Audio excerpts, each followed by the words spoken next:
So I'm excited because Chris, this is our first kind of hangout webinar type of deal, right? And what's also cool is your podcast just went live as well that we recorded. Wow, it's like a me day. Yeah, it's like we should have did it around your birthday. It would have been like the entire Chris Brogan series. What you don't understand is that every day is my birthday.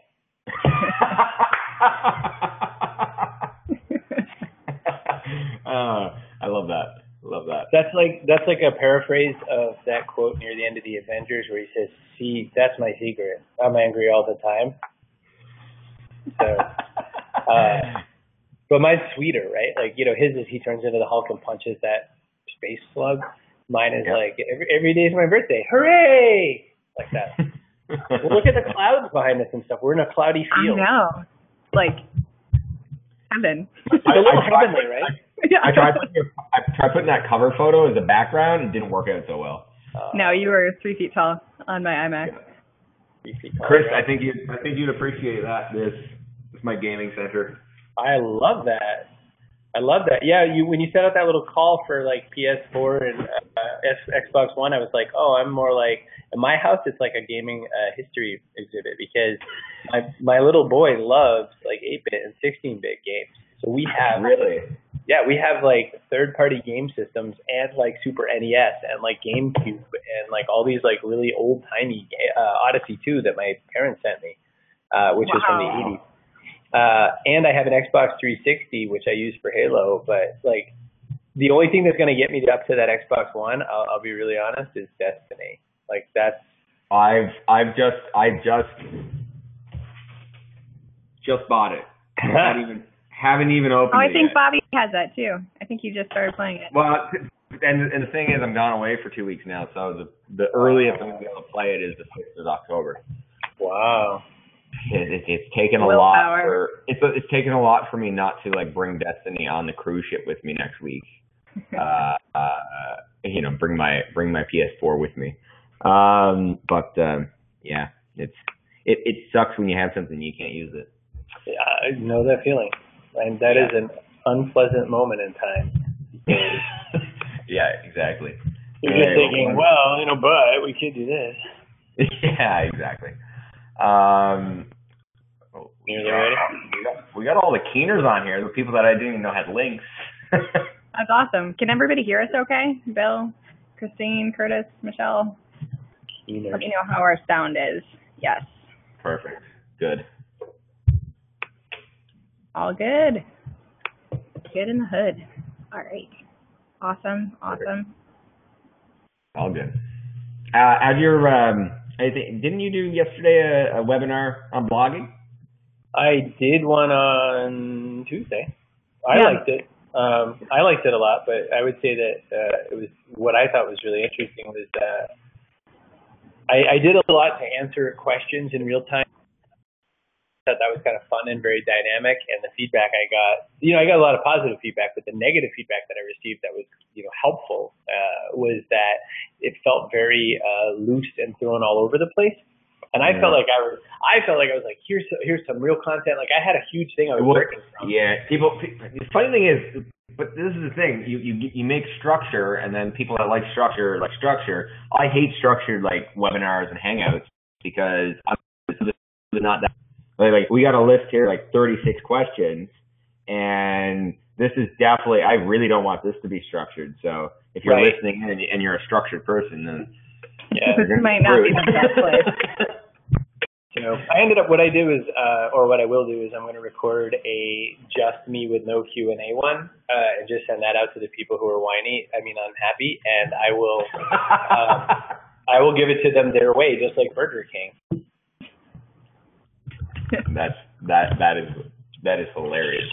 Burger King bought Tim Hortons, so look at that. It's like us, bridging countries. That's right. Not an ocean.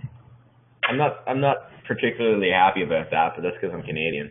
As well, you shouldn't be. And no one in America was like, Burger who? Like we were like, is that open still? It's not a very mashed thing. When the new U2 album came out, everyone got mad that it got shoved onto their computer. I get that, but I was sort of more like, oh, they make albums? Like I didn't know they were still, whatever. Yeah, that is quite hilarious. I mean, a lot of people got pissed off over that. I was surprised. They did. I just figured you could delete if you want. I love YouTube. I love it back then. Oh yeah. I liked them back in the day. Bono's like one of those people that I cannot wait to be able to have him on my podcast. Well, I like him, and I like The Edge a lot. Like, I loved that documentary, It Might Get Loud. It's just that when they're together, I don't like them. It's sort of like, I don't know. I like pickles a lot, and I like sushi, but I don't like sushi with pickles on it. Fair enough. I don't know. I'm a pretty big. You're a big YouTube guy. Yeah. I mean, I don't know. It was kind of like the first time. I remember YouTube was like the first. I don't know how you would say it. I don't know. It was like the first band that was just like big for me, and that I really like the first concert I ever went to. And like all this type of stuff. And I don't know. I'm so just fascinated with Bono. a little bit, a little bit starstruck. So. The first band that I loved was Backstreet Boys, so at least you have a little bit more of a Backstreet Boys. Something. We could do like a boy band dance because there's the three of us in a row like that. We could just all exactly turn our heads the same way.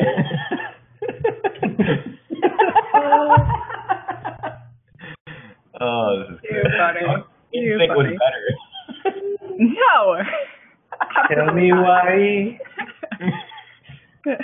What, yeah, Justin Timberlake. I mean, you can't really argue that part, but That's like the pickles and sushi thing. Who did? Which one did I Want It That Way? That's Backstreet Boys, right? Mm-hmm. Yeah, that's one of the best ever. My dirty secret is I love some of the Backstreet Boys songs. Always did. I think every guy secretly loves a few of their songs. Yeah. Well, I mean, so there's that. Let me just see. Boys cover. Who the hell was it? It's one of those bands that you really like. AV Club. It was a really cool punk cover, and so I found myself a lot of times I listen to these. Newfound Glory, and you should go looking for that. And if you, what I found is that I found myself singing songs that everyone else is thinking I'm singing, like Celine Dion, but I'm singing a punk version.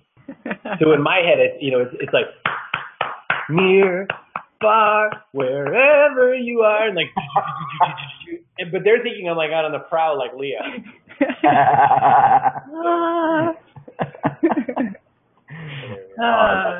You are totally regretting this already. What I love about this is like when we used to do these, we used to be like all like uptight and everything, and now it's just kind of like whatever goes goes. And I know we're gonna have a great time regardless because we got some cool people in the room, and of course you're a rock star anyways. I am a We rock got really star. good questions too. I was surprised actually. Yeah. The quality of the questions. I thought really whenever anyone asks me for questions, I'm like, someone else would do that. So I mean, we got some pretty cool questions. I like that.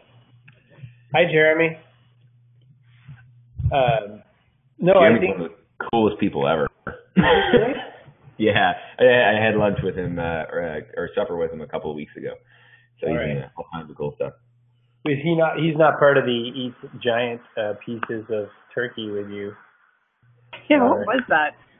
No, so we did a limitless supper last night, and I bought a 40 ounce. It still has a big ass bone in it, right? So it was like 40 ounce of tenderloin meat. Entire thing with another person that was there. Tomahawk. There you go, with Chris Murray. And we had an absolutely awesome time, and it was delicious, or at least I thought it was. So I would do it again. It feels right to just have a bone there and just eating into it. Now there's a quote I hope gets pulled out. It feels right to have a bone there. But Jeremy is the auto magazine Jeremy, not the classical guitarist Jeremy. There's another Jeremy Choi who is quite famous on the YouTubes for classical guitar, and this is not that Jeremy. This Jeremy did like, I think, Tuned magazine or something. Cool. So, You know, it's Do you want to start with an introduction so people who aren't as with Chris? Ready to start. Yeah, sure. I'm just gonna wait for another quick minute because I'm just looking at the amount of people that clicked, and we're still only at 50%. So I'm thinking we may have just a couple more minutes. 50% is more than most people. Yeah. It's impressive. It's not bad at all, and it's great because I love the mixture of some people that I know, some people that I absolutely love and adore, and some people that I don't know at all, and looking forward to meeting. So I'm pumped, and of course I love. Everyone knows Chris Brogan, anyways. The funny thing is, I was really surprised because Chris, you're like a celebrity in my mind, especially in the business industry. But then when we're promoting this, there's still people in the cracks that not everybody knows. No, not everybody knows. I'm like Star-Lord, man. So, but what's and the cool thing about your celebrity status, in my opinion, is the fact that you can still go into a restaurant and people aren't being like, getting signatures and stuff. But then you go to like certain areas and like people are, I want your autograph and everything else, and everyone's talking to you and that sort of thing, right? Whereas like a regular celebrity, they can't go anywhere. Right. Yeah, no, I think, first off, selfie is the new autograph. So it's forever putting my arm around somebody and hoping they smell nice.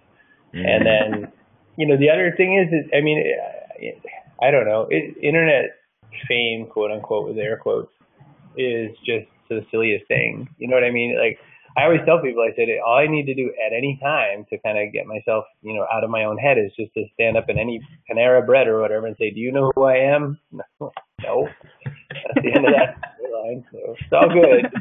I was at a hat shop the other week in New York, and I was getting custom hats. And like you do. Yeah, right. No like big you deal. do. And so, that's cool. Saul Colt's going to be joining. So anyways, we were there, and she's like, yeah, like a month ago, some guy came in, and we're going through the entire process. And like at the very end, he's like, so I don't want to like sound, cocky or whatever, but do you know who I am? And she's like, no. And this is like Seth Godin. And like he was going through it because of course he loves his hats and everything else. So it was well, I'm loving watching the comment stream. So I like we have person on person crime. That's my favorite. Is when they talk to each other. Yeah, exactly. And I think that we're going to end up, I don't know, maybe we'll turn some of that on later on. All right. Well, you know what, Kaye, do you want to do Chris's introduction? And then I got a bunch of people messaging me and saying that they're going to be a few minutes late. So why don't we get into it and we can go from there. Let's get into it.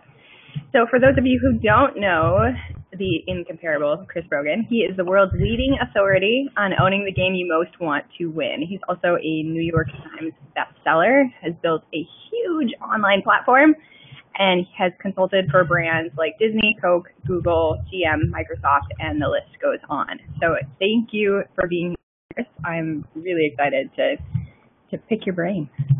I'm thrilled and happy for brain picking, and like Scott went over there now. That's the craziest thing. And you're all the way over there. Oh wait, no, whoa, backwards. Oh, that's absolutely great. So, what I was thinking when we wow, what a voice crack that was. When we were going through and wanting to start kind of this webinar Q&A session, I didn't think we were going to get so many amazing questions. And we have we have almost 40 here, and I'm really excited to dive into some of this stuff. But in saying that, I want to just, we introduced you, but what are you working on right now? What are you passionate about? And I just want to chat about that for a few minutes, and then we can get into some of these questions and maybe some other questions that people have here in the chat. Sure. So one of the things that I've been working on the most, I guess, is trying to help figure out, and it's taken a while to figure out how I want to do it. And one of the ways I tried is a little through coaching and through mentor stuff. And I haven't really found that to be exactly the way I want it to work. And what I find, which is strange, is that mostly course creation has been the best delivery mechanism. But the thing that I've worked on with that is helping people figure out what I've now started to call the owner's life, which has three whole parts. It's got the owner's heart, the owner's mind, and the owner's path. And the whole concept of this whole journey, such as it were, is how do I help people really own that game that they most want to live, which involves, their how do you get the home life figured out so that you can go off and actually do the battle that you want to do at work? How do you make sure that that stays integrated, not balanced, integrated? How do you then figure out the mindset of how to, take on the journey as, let's say, a warrior, for lack of a better term, but like as a unit of one? And what do you need to know to get that mindset built up around that and grow your capabilities and then also your connections, which is, where you are, Scott, and a lot of your journey right now is really growing out those connections. The owner's path, which is what I had launched as a first course in this whole thing, was about how do you, now you're the king, how do you decide to execute your entire day on your mission? Mission-based execution was the biggest piece of that course. So, the mission, the map, and then also the community around that. So in putting that all together, I guess what I've really been working on is like a mix of personal and professional development that I'm sort of putting into a sequence that I think is going to help a lot more people understand how to really get to where they're trying to get to in a slightly better way than I've ever been able to do it before. So that's kind of the biggest goal. All right, cool. And one of the questions that Sean Stratton, a good friend of mine, asked that really kind of goes into this, because of course you've had an interesting journey and you've done quite a few things. When should you jump at a new brilliant idea? I think he's saying I think he has done a lot of jumping, some good and some not so good. So what's your kind of response on that? When do you decide when you jump on a brand new opportunity or a new idea or whatever it would be? What I do is just a little different than what most people could, should, and would do. And what I do is I show you all my experiments out front. Like I say, hey, look at this dumb idea I'm going to try out. And then everyone goes, oh, wow, that failed. And, they see it in front of them, So that's not how most people do what they do. Most people go and work on the magic trick, and then they go abracadabra, and only when they're ready to show it to you. What I like to do is show you all of the bumps. That's not, it's not the most ideal thing. It's just how I do it. It's how I prefer to do it, because if I'm going to show you entrepreneurship and I'm going to show you ownership, I want to show you the failure story as it happens sometimes. That's just, most people just aren't comfortable with that, though. I've had a lot of pushback from people about that. But the question on how do you know when's a good time to jump, the way I answer that question now is different than even 5 months ago. If it does not solve the mission or work towards the mission that I most have in life, which is helping owners succeed at their ownership principles and understanding and using those principles in their life, I say no. Like, there is not a no in it. So for instance, I started working with a health company to help people get, fit and strong. And I've had now 250 pounds lost over my little group in the last handful of months. And why? Because that deals with ownership of your choices and ownership of your body. Friends of mine who are saying to me that they're suddenly getting off of their diabetes medication because of stuff I've helped them with, I'll take it. I'll take it. You know what I mean? Because, to me, once you own the distance between your fork and your mouth, then you can translate some of what you've learned in that process to your business, to your relationships, to everything you do. And that's what I'm sort of working towards, to be like holistic. When did you come to that realization? Because I know that, really you've been focusing on your health, I guess, the last couple of years, maybe, or maybe at least the past, publicly the last 8 years. And I'm just wondering, when did that really come to focus for you? And then why did you go down that path? And because there's typically when someone's overweight, there's typically always the barrier there. And the barrier there could be the same barrier that they're having in their professional life as well as, the personal one. So what really kind of did that for you? Probably the best way that I found success with that is different than how most people usually get to that, which is I did this process wherein which I wanted to choose to test ownership principles out as they applied to health, meaning I wanted to show what commitment meant And what discipline is discipline is honoring your commitment every day. And so I wanted to show what that looked like in something not related to my business first. And in that process, I thought, it's really hard to say that you're an owner if you can't own your own commitments and you can't own your own choices and you can't own the decision, that if this is how I eat, then probably a cherry cake is probably not a good, thing to have. So I would say that that's part of it. But then the other thing is I've just learned that the energy that I get from getting healthier, I can translate into more stuff. And that the lessons that I learn, underneath a big pile of metal is really different and helps me understand how to do other stuff in business. So it's really, to me, a lot of times getting healthier is a lot of opportunity to improve my business as well. Yeah, I know. I feel sharper when I'm working out for sure. I'm going to pivot a little bit because somebody asked a great question, and it's related to what we were talking about before we started. And they said, if a blog puts you on a podium, how do you know if you want to be on that podium? What if life is just fine and somewhat sheltered? Well, how do you know what you want to be known for and if you should make that jump? Boy, that's full of good questions. So first off, if no one's criticizing you, you're not trying hard enough. And what's anybody known for? Scott was known as being a child prodigy. He's not a kid anymore, so he's got to be known as something else. So now he's like this intense connector. So, you want to be known for some pretty good stuff, but it doesn't always stick. Some people know me because I was one of the early users of Twitter. What a horrible, cruddy thing to be known for, by the way. So I think that, don't worry about what you're known for. Be known for being helpful. You know what I mean? That's what your pedestal should be. Your pedestal should be the best tool in the world to be helpful. The more people you can help, the more ways that you can use that power of yours to do something cool. That's what you want to be known for. And that's a very flexible thing to be known for on your blog. So the water bottle guy. I'm Chris Brogan, the water bottle guy, because I like water bottles. And that's my trademark. You'll always see me with a water bottle. That's not branding. That's stupid. So don't do that. Yeah. And something that I was in a session last week with Clay. Do you know Clay? Clay Herbert? I sure do. Yeah. So I was in a session with him, and then I was also in a session with Joey Coleman, all about personal branding. Mm-hmm. And it was the fact that it doesn't take long for your own personal branding to to pivot and change. You always bring it with you, and it's very easy to get over stumbles or to get over these different things. Because you look at, Britney Spears, you look at all celebrities, they've reinvented themselves so many different times. No question. Yeah. And I think something about your personal brand is the fact that you're not afraid to be like, I'm going to do things that nobody else do in a public light, and if they fail, then I'm okay with people seeing that I fail. And if it succeeds, then great. Yeah. I think that, look at Penn and Teller. Penn and Teller separated themselves from all the other magicians by deciding they'd be the ones who showed you how to do the trick. And, David Blaine said, I'm a street magician.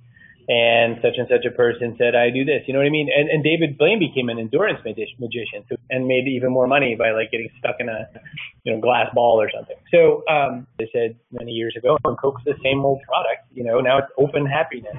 And maybe that's not even it anymore. Maybe it's the next thing. And no place I'd rather be is I saw. So I think it's just never fall in love with the paint and the flags and everything of your fleet, but be a pirate and go after the gold. It'll work a lot better. I love that. I love your analogy. Yeah, Thank you. Sort of derived from kind of Steve Jobs' entire analogy. I'm just Kaye, if you want to go to the next question. How did you know when to rebrand? We got that question for you, Chris. Wow. Who spends a lot of time worrying about branding? People who don't have attention.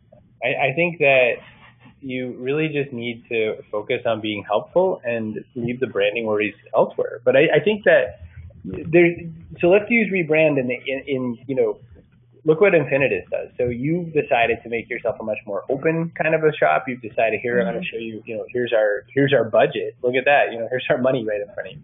That's a big, bold move. Now, what's interesting is that should have earned you a lot more attention than it did, but I think it's still a cool move. And I think that over some time, people, that as they start to get to know you, are going to go, wow, that's really cool. If 2 years from now it doesn't serve you, the day that page goes down on your site and doesn't exist anymore, you're not going to have like an amazing amount of phone calls. What happened? The page is gone, right? So people who worry too much about their branding are worrying about the wrong thing. It's a question of, when am I being less effective? When am I not being called out to do something to be helpful? When is somebody not saying, who's the worst branded superhero in the world? Green Lantern. Nobody needs that guy. They want Superman, Batman, and Wonder Woman. They might want the Flash. No one wants Aquaman, but he's like, I don't know, he's like affirmative action for superheroes. And then Green Lantern. No one needs that guy, right? That's who you never want to be, is the no one needs that guy brand. That's when it's time to rebrand. Yeah, I love that. Got a question from Darcy here. If the blog is you on a podium, how do you know that you I already want asked that to be one. Oh, you already asked that? Yeah. Oh, you must have Time travel. Keep up, Scott. I was trying to get the podcast link, for God's sake. My bad. How do you convince of course, this kind of goes in line with you, because you've spoken and done a lot of work with large brands. How do you convince big brands to take a chance on you without looking needy? Also, should smoke and mirrors be a key part of branding strategy when approaching a new company to collaborate? I don't even vaguely understand the smoke and mirrors part, so let me start with the big brand part. If you can help a big brand, what you do is you get them into a pilot project or something. You convince them, hey, it would be great. Let me show you what I'm going to do. Let's show you how I'm going to do it. This is how much it's going to cost. This is what's going to change when I'm done. Say yes. Most of the time, especially if you're a little guy, all the companies I worked for, Sony, Microsoft, Coke, Google, Comcast, Titleist, all the names you could think of, General Motors, Ford, every single one of those guys, I was the least budget line that they ever had. You got to understand, I just went to the Inbound concert. They had a conference. Here's why I said concert. OK Go was there. Janae, whatever her name, was there. Martha Stewart was there. I was a turd head in a little room with 300 people. There was 10,000 people at this event, and cheese budget for that conference. So like when I went to work at Sony, and I was like, okay, this is going to cost you $50,000 for this project. Like these 5 pictures are going to cost you $50,000. So don't ever worry about being the little guy. Just be worried about, can I deliver something that gets you invited to the room? The smoke and mirrors question I didn't quite get. Is that sort of like fake it till you make it? I don't believe it. Yeah, I think that's what they're asking. Instead, believe before anyone else believes in you, and then achieve something that makes it worth it for everyone else to catch up. Gotcha. Love it. Yeah, and that makes a lot of sense, because unfortunately, when I was young and I was starting out, the smoke and mirrors part, at some point, it really screws with your authentic self and who you end up being. And of course, you can't really be successful if no one's been wildly successful by being a fake by any stretch. Here's a related question that just popped up. Would you ever give something away to a big brand or company in order to prove your value? No. Oh my gosh, no. That's a horrible idea. The difference between whores and sluts are that whores get paid. You never, ever, ever, want to give it away. It's terrible.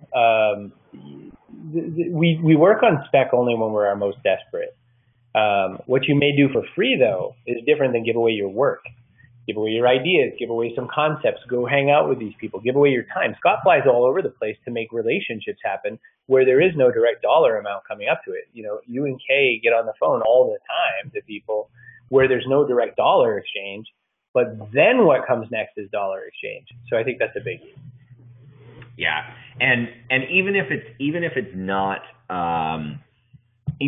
big dollars, it still needs to be, you still need to show derived value, because if going back to the whole needy part, if you're going to do something for free, you're definitely going to come across as needy. Because why would I do something for free if I value my own time, and we should all value our time at the end of the day. It's hard to show value when you're taking all of the value away. Yeah. I put up a webinar just recently for $20, and people are like, $20 for a webinar? There's lots of free webinars. There's lots of free everything. That's like the dumbest thing to say back to me. But what's really interesting is I could barely get 100 people to show up to my free webinar. The minute I charged money for it, 600 people bought the webinar for $20.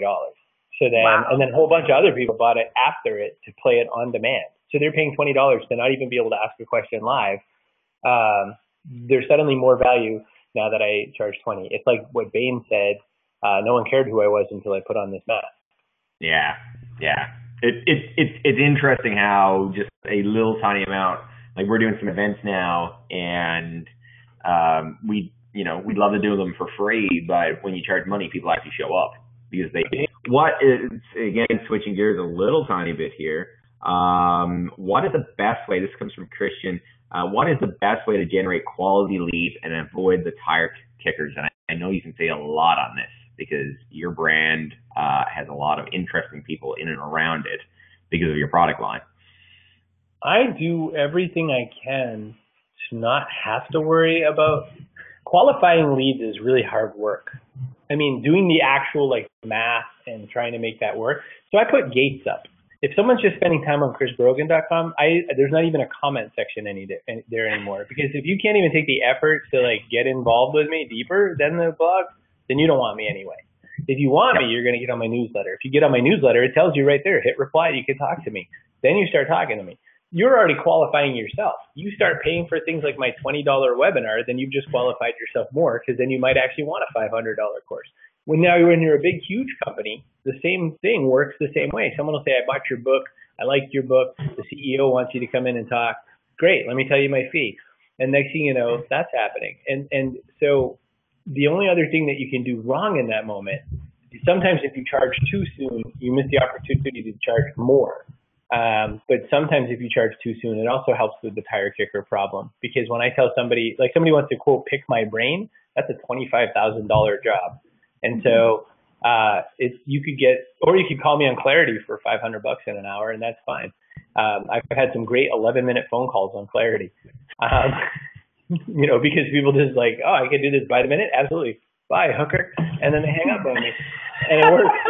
It works totally fine. It's my best because they didn't waste my time and I didn't waste their money.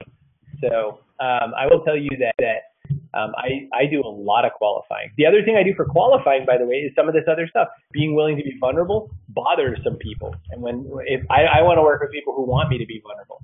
Making poop jokes bothers some people. I don't want them. I do a lot of stuff to pre-qualify that is all psychological that you barely notice, but it's all built to funnel somebody to the right person who wants to spend their money with me. Wow. Okay, let's go back and forth instead of me just keep on hammering Chris. I had to let that concept sink in for a second. So people lean on you for information and ideas. Where do you get your information and ideas from? From those people leaning on me. I just smell them and they smell good. They go, I've got an idea. So, people ask questions all the time. So the two biggest sources of ideas I get are for somebody asking me a question, like the platform question that we had early on about branding and getting up on the pedestal. And the other is just, I always have these moments. There's always a moment where I'm sitting around wondering something like, why hasn't any door? And I wanted to try out the Amazon phone because I'm a big Amazon user.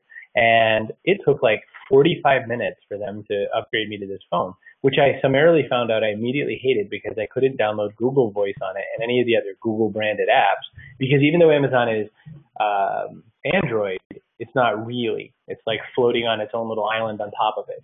So I wanted to return it. So I walked back into the store and I'm like, how long is it going to take me to return this phone? And there's 30 or 40 minutes. And I said, you know what? I've bought cars faster than this.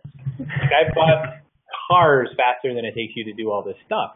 So that's going to become something. You know what I mean? So my ideas, when people ask me how do you get ideas, there's two reasons why you don't have enough ideas. One is that you're not thinking endlessly, how do I solve other people's problems? And you're worried about what people think about you. And two is you're not connecting with enough people. Because once you're around people, like these dinners that you're doing and everything like that, you're mounted full of ideas. Yeah, I absolutely love that. I have a really good question here because, and I know, Chris, we've talked about this before. in relation to Infinitus, what's the number one mistake that small businesses are making online today, and what's the number one need? Number one mistake and the number one need. It's weird how we make it so hard to connect with a human online, because all businesses are supposed to really be built to help make a transaction of value happen. The big mistake I think most companies make is that they are trying to talk to the masses instead of trying to, reach and really connect to a human. And I think that with Infinitus brand, you've turned it all around to this, very colorful, very we are people like you. And I think that there's almost no brand out there that we don't want to have that sort of human connection with. And it's funny because there's some examples that people always throw up, like, what about Apple? I'm like, you're not Apple. You will never be Apple. None of us on this call are going to be Apple. So let's just skip them. And let's look at other brands that we like. Dogfish Head Beer, I like as a brand. I think Reebok is doing amazing stuff by how they're chasing the Spartans and the CrossFitters. There are lots of brands who are doing great stuff. So I don't know. To me, the biggest two things are that you're not being human enough and showing that you're trying for a one-on-one business relationship. And another big mistake I think that companies are making, small businesses are making, is that they're not really tracking the sale. They're not going after the sale. They're throwing a lot of worms into the water. And by worms, I mean content. And they're not actually doing anything to follow it up to try to get business to happen. Yeah. Another thing that you called us out on was that we had way too many we statements. So we are an agency. We make websites. There was just it's really funny because we recorded that call with you, Chris, back in March, and I got it put on my phone for when I'm traveling to Orlando on tomorrow, because I'm going to listen to it again and probably at some point publish it because it's so impactful. I mean, you literally changed our entire business around in one phone call, and I think it was just the fact that outside of your brilliance, I think it was just the right time and we were ready to listen. And both matter though, Scott, because a lot of times if you hear some really great advice but you're not ready for it, then it sounds like horrible advice. So Exactly. So I do want to ask a quick question here on the left side from Chris Spurvey. Anchors and these things that define them. For example, with me, I up until recently I define myself by my failure and I define myself by my age, and neither are relevant. So what were some of the limiting beliefs that held you back, and are they still there? I think we're all creatures of limits, and sometimes we look at those in the positive by thinking of constraints. Constraints are good. This is my 5-piece sales process. I will execute via this process. That's a good thing. I will do these 6 things every day, and that's a good thing. But I think that the limits that we put on ourselves, one really great way to look at it, I just finished the 10X Rule by Grant Cardone. And by the way, I loved it 400 times more in audio. He is a crazy man. And what I learned was that my goals were all too small. So I had goals on my thing saying, by the end of next year, I'd like to get this company back up to like a $2 million or so company. And I had all those kinds of goals put out there, and I thought, whatever. And then Grant was like, no, you got to have like 10X goals, man. Your goals have to be like 10X harder than anybody else's goals. So then I scribbled that out and I wrote $40 million company. And I was like, whoa, what does it take to make a $40 million company? Because I don't know. I've earned $1 million a couple of times in a row. And a million years ago, I heard Jason Calacanis say, once you learn how to make $1 million, you could do that again. Once you learn how to make $1 million, you could just keep doing that. Once you learn how to make $5 million, you could just keep figuring out ways to make $5 million. But you can't figure out 10. Once you figure out 10, you're trying to figure out 20. Once you figure out 20, you're trying to figure out 100. And I just thought, well, I'm going to skip a few of those and try to figure out 40. And I'll tell you what, you think a lot differently when you start asking yourself the question, is this going to help me become a $40 million company? You know what I mean? Like, what does a $40 million company look like? Because it sure isn't Chris, Rob, and Ron, sending each other emails all day going, did you say that to that guy? Because I didn't say that to that guy, right? So that's, when you talk about limitless beliefs, instead of thinking about limits, what I thought about is what Cardone said to do, which is jam your goals up way higher. one of my physical goals is to be Spartan ready at all times. Like as if the doorbell rang and there was a bus outside going, okay, we're going to a Spartan race. I'd be like, okay. That's a different level of health and fitness than most people have, because most of us train for an event and then eat all the Oreos we can eat until the next event, right? Yeah. So that's kind of my answer. But Chris, the other thing I've been working on hardest are, it's sort of like 4 things. So fear and courage, comfort and pain.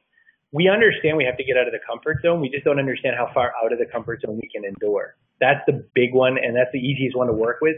Fear and courage is harder because we try to avoid fear. But we need to learn how can we work through fear, and then how can we actually very actively go after courage. So getting away from fear is one thing, but then you can still wander off the track. You have to actually move towards courage. Pain and pleasure, of course, are on a continuum. So I've started putting, repeatedly saying at gym, sore isn't fatal. Until you have an injury, sore isn't fatal. So get after it. And I think that those 4 little sliders in my mind are where I'm getting the most victory right now. I love that. That's amazing. How do you quiet any negative mental chatter, or how do you direct your thoughts? It's fast. You basically just shut it down. That's a Tony Robbins kind of a thing. Tony Robbins said, just don't, you just say negative and move on. You just kind of shut it, and you push back towards the positive thing. So 40 million, and you say, who are you fooling? You're not going to make 40 million. You go, thanks for that. And then you just keep going. You just don't give it air. The other thing I learned is that fear inspires procrastination. So if you think about that, that means time is fear's fuel. And if you starve fear of its primary fuel, you're going to succeed much more in life. That's powerful. That's huge. That's why it's so powerful to take action, to start. Anywhere. You don't have the space to be afraid of it. Yeah, I think what happens a lot of time, people are afraid to have any motion, and when you don't know what to do, the best thing to do is get in motion, and because then you're going to start seeing what works and what doesn't work, and at least when the light bulb was being invented, if it took 10,000 times of actually working, it didn't work. He knew that there was those ways that it didn't work. And when it comes to personal branding, when it comes to businesses and these types of things, you're going to stumble anyways. So it's better to stumble and learn what doesn't work, because once you find something that actually does work and people find value from it, they're going to forget about the stumbling blocks. Absolutely. I think that it's funny how many times somebody said to you, oh, you blew that. What do you think now? And I always say, I think I blew that. And I just keep going. It's the stories we tell each other, especially like sports or something like that. The stories we always tell are the ones like, can you believe they picked themselves up and just kept going and they did this? Yeah, exactly. What do you consider and this is sort of to another question, but what do you consider the single most important thing to focus on when starting a business?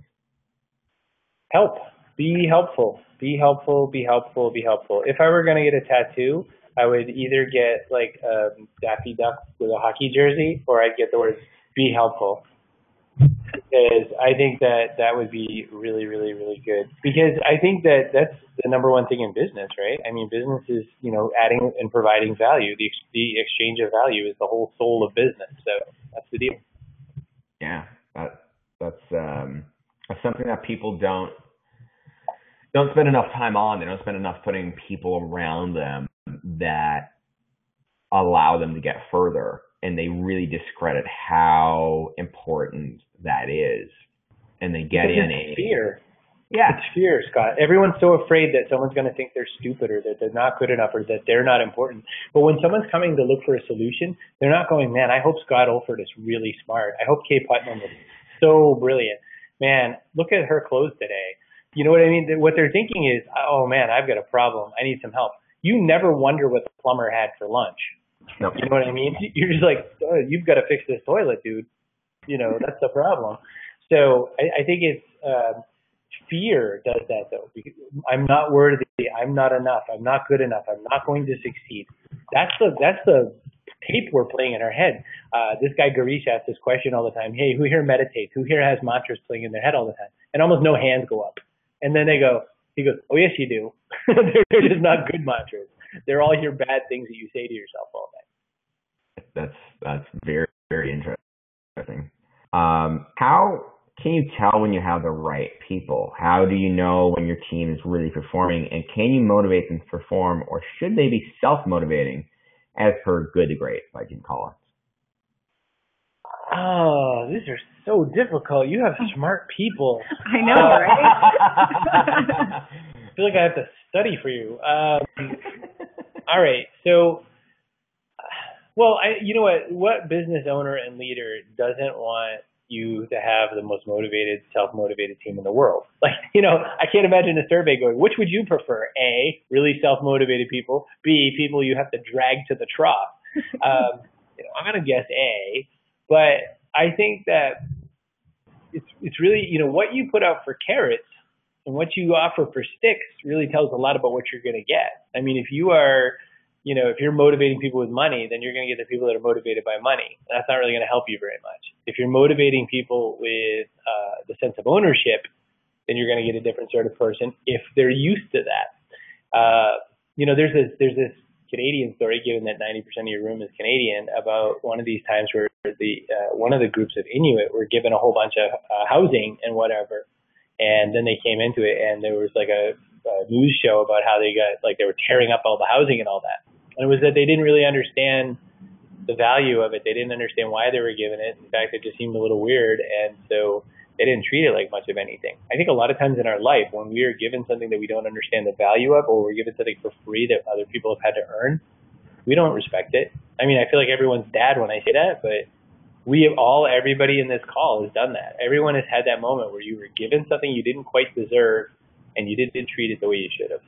There's almost never you go, wow, the Lion King, it's a gift, right? So, how do you attract those right people? If I knew that, I would be so wealthy. I think how you best do it is sort of understanding who they are when they're not on the clock. I think it's understanding what turns them on when it's not what's at their desk. I think it's understanding if they had 5 days left to live, what they do with it. I mean, I think that there's a bunch of ways that you can start to get at that, but unfortunately, you also have to see it in action. I can tell you that the difference between my relationship with Jacqueline before and after the Spartan race is like the difference between reading a book on how to run and running. You don't know until you do it. And when we were there in that race, and when we had some very simple commitments to each other that actually mirrored what our relationship commitments were like, don't ever leave me behind, never make me look bad, blah, blah, blah. Those kinds of things that you want in a good relationship were tested in this spot with fire and mud and barbed wire and all that. Make the best of every obstacle. Have fun. Try to laugh at every obstacle. All those things came out of that race in a way that I never would have expected at the beginning of it. That's why their logo says, you'll know at the finish. That's what they mean. And I think that, I'm starting to wish that I could put, prospective employees or partners through some kind of a Spartan race-like experience, but I haven't figured that out yet. Yeah, exactly. Let me switch on. So I'm just going through some of these questions and so on here, and there's so many good ones. This one's interesting. What's the best way to network and build relationships, clientele, and brand partners? Man, I sound so redundant, but help people. My favorite kind of networking, I'll give you an example. I had a beautiful, tiny little breakfast with Joel Comm. Joel Comm is an entrepreneur. He's done a lot of things. He wrote a bunch of books. The one that he's probably known for, sadly, is Twitter Power. He's also the developer of the iFart app, and he was the first iPhone millionaire. And it's very interesting. And what we talked about at that event, at that little tiny breakfast, will, I'm sure, become business of some kind at some point, but it was just very personal and personable. And I think the other thing you're looking for is you want to find people who will challenge you in new ways. I mean, the kind of people I spend my time with more often than not lately, I've come to think about this just today. I was writing about it. Olympic gold medalist, the first female F-14 combat pilot, a retired Navy SEAL, all kinds of people that are high performance minded people. The founder of the Spartan race, Joe DeSena, all these kinds of people have that one thing in common: high performance. And so I think who you choose to surround yourself with starts to impact who you're going to help, what kind of work you can do, and how you network. I can tell you who I don't network with are people who want to talk to me about social media. Like, there couldn't be a less interesting thing for me to ever talk to you about. I would sooner love to hear what you had for dinner. Yeah, that's pretty funny. We've got a great question from Lucy. As a New York best-selling author, I'm sure you read a lot, which I know you do. What are some of the most influential books you've read that impacted your business and life? I really like Choose Yourself by James Altucher. I also like their new book. James and Claudia wrote The Power of No. I met them last week. Did you love them? He got a selfie with them and sent I got a selfie with them. Yeah, we were eating meatballs at the meatball shop in New York City, and he's so much crazier in person than you would actually think. Like, he's question. There's like he is the definition of what you wrote in the Freak Show and Here at the Earth. If you said there's like a scale of 1 to 100 and James is crazy in the best way at 100, when you meet him in person, you're like, oh, I meant 150. Yeah, exactly. And the crazy thing is, it was AJ Jacobs, James, and it was like watching two little 10-year-old kids talk about nerdy books and then AJ Jacobs left early, and then James came back to reality. Yeah, he's a great guy. So that would be one of the books. I really like I said, the 10X Rule by Grant Cardone. One of my favorite books of all times is Business Stripped Bare by Sir Richard Branson. I read it maybe 20 times. It's because it really relates to my business, though. It may or may not relate to yours, but a lot of the things that he said that I always felt, I felt less crazy when I read him say it. I can tell you that I read certain books many times over, and one of those is The Way of the Seal by Mark Devine, because a lot of times people read books, but they read them in this way that they're like making bingo. Like, oh, I read Trust Agents, now I'm going to read Crush It, now I'm going to read, Duct Tape Selling. Don't do that. Go back, and if you're using Kindle, then look at your notes and marks. If you've highlighted the book, write those up with your hand and the paper, write all those notes into another notebook. Start executing stuff that you read in the book to test and see what it's going to do. A lot of times we just consume and move on, but that doesn't get you anywhere. That's like going to the gym and touching the metal. You have to actually move the metal to do something. Well, and there's a difference between learning and then executing based on that learning. In the past year, I've been doing a lot of learning, and it's almost like a 90-day cycle. It's like you learn all this great new information, you implement it, you think you're the smartest person in the world, then you go learn all kinds of new information, and then you implement that, and this big cycle of just more and more and more and more and more and more and more. Because look at where we were, Chris, when we came back in March. Like we have a totally different business now because like before when we were having that conversation, it was like how to build an audience, and it turned into changed everything. we changed literally everything after that, and that was only like 6 months ago. And what's beautiful now is that we have the right business. We're doing it for the right reasons. We know why we're doing it. We know all these different types of things, and now it's building on top of that. But it was just so amazing that the fact that like last December, me and Kaye kind of contributed to like little teenagers that don't know the difference of what they're kind of doing, right? Right. Well, when somebody says, I want to learn about woodworking or something, or I want to learn about carpentry, the way that I see a lot of people do it is they walk into Home Depot or, Canadian Tire or whatever, and they just go buy a bunch of tools, and they go, man, I got all these tools. Now what am I going to do? And you're like, well, are you building a cabinet or framing a house? Are you working on whittling, or are you working on, how to level a table? So a lot of times if we don't really understand how we're going to apply the tools, then there's no value. And books are tools. Don't ever forget, books are software. Books are software that reprogram part systems and that you have a chance to now execute that software. But if all you do is own the book, it turns out you don't learn a lot by osmosis. You have to actually execute. Darcy had a great question. We've been talking a lot about helping. He says, what's the best way to help people that you don't know, or if you don't have a podium, or people don't know you, rather? Well, sure. So I would say that if people don't know you, but you're offering to help, try to get an introduction to them. If there's some way you know how to help them. Hint, really successful people that you know don't need your help usually. Go find somebody who needs help that's an up-and-comer. Guy Kawasaki's not sitting around going, I can't wait for some unknown to contact me and try to help me. Right? But instead you find somebody who's kind of up and coming and doing something. You've really got to find somebody who's in the same boat as you. I mean, those meetings that you're both having, Scott and Kaye, are with people who are also up and coming, sometimes with the big fish as well. But you're also, you have things, you're going into that with things you know how to do and things you need for some help, and you're kind of trading. You're sitting across the table from each other with like your Pokemon cards going, I've got about 200 Pikachus, but I really need a Charizard. Yeah. And that's kind of what you're doing with your skills. But you also, when you say you're unknown, you have to have done something. You have to have some chip that says, well, this is what I've done before.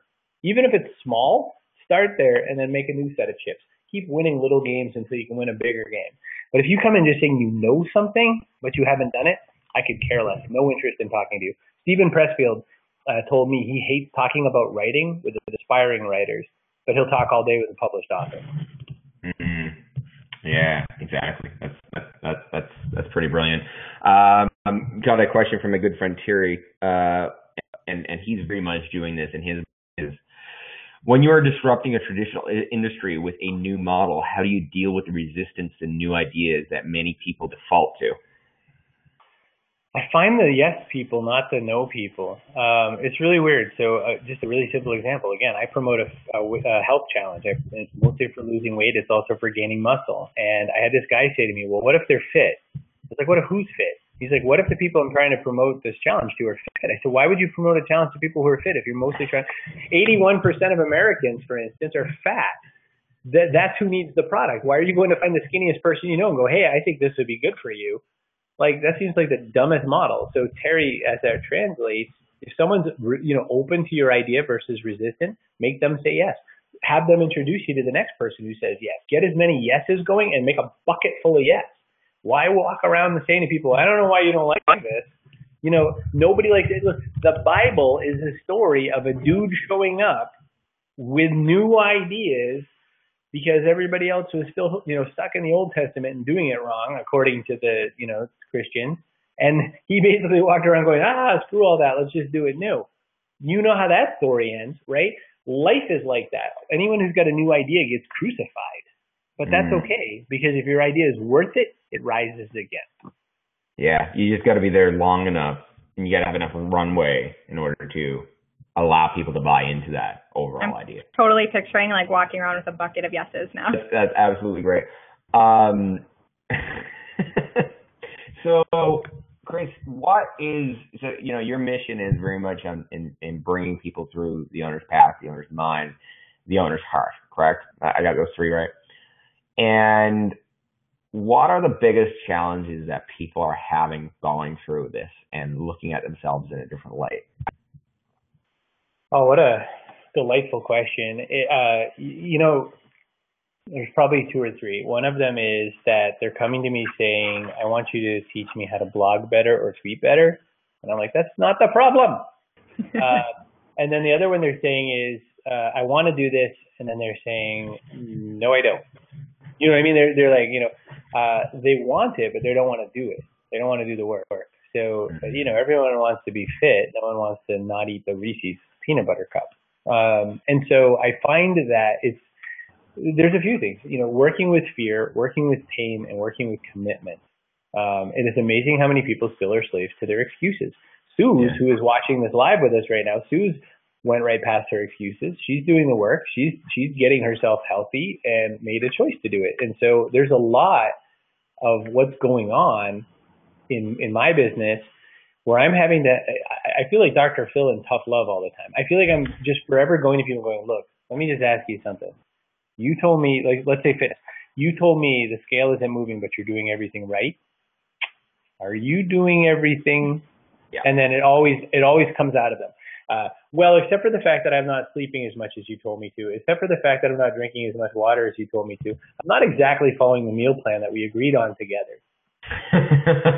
Yeah. I don't know why I'm getting fatter, but I'm not doing anything you asked me to do, and it's not, and everything I committed to do. And this goes back to outside of fitness in terms of, you know, you're very open to mentoring and helping people, but the problem is that most people don't. They love to ask questions, they love to get advice, but they never apply it. And in my mind, you do two things with advice. You either apply it and go back to the results and say this is what happened, or two, you tell them why you're not going to do it and the reason why. Yeah. You know, I'll give you a really good example. And the reason I like to give fitness examples is because it shows that it's universal.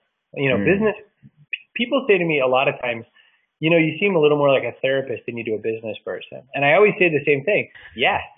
You know, you seem like a preacher more than a business person. Yes. Because most people's problems are not business. You know, I would say that, you know, what people's problems are often how they apply their choices and their human, you know, opinions to things. And so one great example, what you said about the mentoring thing, is someone will say to me, I'd love this kind of an answer. And I would say, okay, then do this. And they're like, oh, well, I didn't want to have to do anything. I was like, well, how do you think change happens? You know, you don't buy change, you make change. So that's how that goes. Yeah, no, that's brilliant. Going into the branding side of it a little bit, Tim from Los Angeles. That's a horrible question. No, I don't know. Can you discuss brand elements and their importance to your message? No, I don't even know what a brand element is. What does that even mean? Excuse me, Infinitus? Can you define brand elements, and I'll try to spell the word appropriately? Well, it's a problem because I don't know what it means either. Oh, okay. I'm going red because I'm supposed to know the branding thing. I don't know if they're talking about. You're the one launching your own branding and marketing podcast. Yeah, I know, right? I don't know if they're talking about like a vision statement or a mission statement or like colors and stuff, or colors or design stuff. I don't know. Your video froze again, but it's very sweet looking. Brand elements. I'm just gonna Google it. That's a good advice Daryl just said. Define brand elements. I love the Google. Oh, it says primary brand elements include your signature, your colors, your typography, and your secondary graphical elements if applicable. Okay. So your brand identity, basically, yeah. Yes. For my message, me, Chris Brogan, nothing. None of it matters. I am a pirate. I could write on the back of a napkin and be happy. I would say that the only thing that I really try to sell through my branding effort is that, he's a language experience partner, I promise. Language is primarily English. My experience is mostly naughty. Partners, I only have one now. I would say that my brand is based on a lot less bullshit than other people's brands. I am exactly who I am all the time. I'm very WYSIWYG. These are my brand elements. I deliver as much value as I can. I try to over-deliver on value, but I also try to over-promise. I would say that, you know, the language I use is simple. I like very small words, very few syllables, lots of punctuation. And I think that when I think about the partners and the promise part of it, I would say that, you know, my effort in branding, you know, I think the most time you worry about that kind of stuff is the time that you are worried about the wrong thing. Like as you're shining up and polishing your ship and stuff like that, I'm just going after the gold. Something you do on your site, which is nice, is you include a lot of pictures of yourself because you're a very personal brand and you allow people to connect with you that way. That's another example. Plus he has an army of brilliant photographers. No, I just have a really long arm and a beautiful head. You know, my head is so good looking that I just keep thinking if I just keep putting it out there that someone's going to buy something. You know, I think it's just going to be like, what a nice head. I want to be with him in some business way. And so, yeah, no, I mean, I think I used to hate Instagram, but I think Instagram is like liner notes for your interesting life. And I would say that you can really, people say the same thing to me all the time, which is like, you seem very authentic. And I think seem is a dodgy word. And then I think that the other thing is, it's like if your level of measure of me is that I'm authentic, it makes me sad for who you normally spend your time with. I would like to think that authentic would be great table stakes in the game, not a separating element. I would love to think that being who you really are, being integrated. But it turns out, I guess I'm wrong. That's not always the way. Yeah, exactly. So we're mom and dad are fighting again. Authenticity, define it. Oh gosh. I just farted. There you go. I want to say something about brands before we wrap up, and I don't mean to hijack, but branding isn't just your visual stuff. Like, it's not just looking good. Branding is what people believe about you. So people believe that Chris Brogan is super helpful because that's what he does and that's what he talks about. So just go deeper into your brand. Think about how you're going to help people and what you want to be known for, not just this font looks like me or this color looks like me. It's funny because I would rather, like, if I didn't have to pay any money for it because it wouldn't be worth it to me, I would love for someone to analyze chrisbrogan.com and say, well, this is what I think it means. But because what I think it means is like, man, that's a pretty website, Chris Brogan. And man, you really want people to buy things. Like, that's all that I care about on that website. But, what I spend, the calories I burn not worrying about my brand are calories that I spend on helping other people succeed, because that's what I most want to be known for. Like, you said really nice things about me early on. You're like, man, that one call in March changed my life. I don't care anyone listen to any other thing on this whole call. That's my branding right there. I'll take it. Yep. Exactly. And that's instrumental.